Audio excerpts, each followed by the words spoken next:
were playing Star Wars in the driveway. I sat in the car, he crawled under the car. The car was a Millennium Falcon. I pushed the e-brake to go into warp speed and it rolled backwards over him.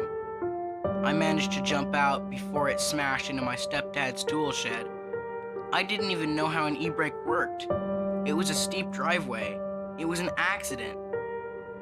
My brother coughed strange, gasped for air, tried to scream for help but only gargled wheezes escaped. Sounded like a cat coughing up a hairball. A broken rib had punctured his left lung and his spine was snapped. He looked like one of those circus contortionists, writhing on the ground.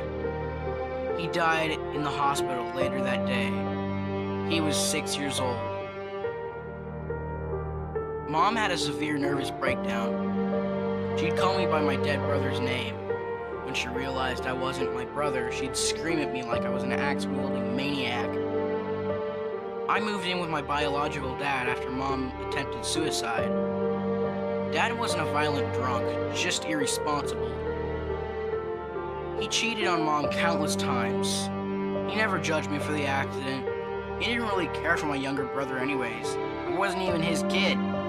It was my half-brother. Mom had him when she remarried. Dad let me stay up late and play video games. I liked him. I made lots of friends in grade school, but never kept any for more than a week. I was an odd kid. Not even the school bullies picked on me. I think they pitied me. I almost wish they bullied me. Hostility is better than indifference. Things improved in college. I even sort of repaired my relationship with Mom. She started seeing a therapist and got on Prozac or something. I dated a nice girl and made a couple friends. College was alright. Things got bad again about 3 years back. I got minor PTSD. It was weird because the accident had never really bothered me much until then. I mean, it bothered me, but it didn't bother me. Like I never lost too much sleep over it, because it was an accident. But 3 years ago, I started waking up with an overwhelming sense of dread. Like I could feel my brother in the room with me. I don't believe in paranormal bullshit, but I do believe that memories are always a moment away. Like 1 second ago is basically no different than 10 years ago. They're both just chemical memories, and they're both equally real. Time doesn't fix things, it just distracts you. Anything could set off a panic attack. Seeing a steep road, hearing someone cough, seeing a car, etc. I started blaming myself for the accident. I used to think that people made up guilt after accidental deaths.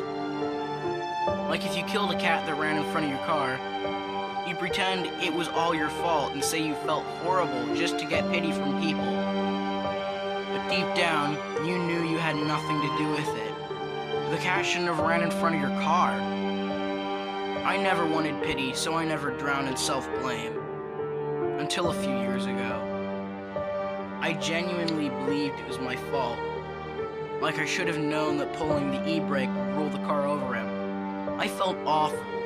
Like it may as well have been intentional. I heard his gargled coughs ringing in my head at night. I told all this to a therapist and we worked it out. I feel better now. She was good at her job. I still tell the sob story of guilt to people though. I hate the pity. I love the attention. To be honest with you, I've been bullshitting this entire story. I've been telling people that story for the past few years to appear more interesting and conflicted. I know that's fucked up. But Mom only paid attention to my half-brother. She could barely look at me. I reminded her of the drunk man that cheated on her and divorced her. When I was 6, she told me it was hard to love me because my eyes reminded her of Daddy. She wasn't saying it to be mean, she was just being honest. But I wanted her to pay attention to me. I wanted her to love me. I knew the brakes on that car were old. I knew how an e-brake worked. I knew what gravity did. I knew my brother was crawling under the car. It was a sunny day. It was a steep driveway. It wasn't an accident.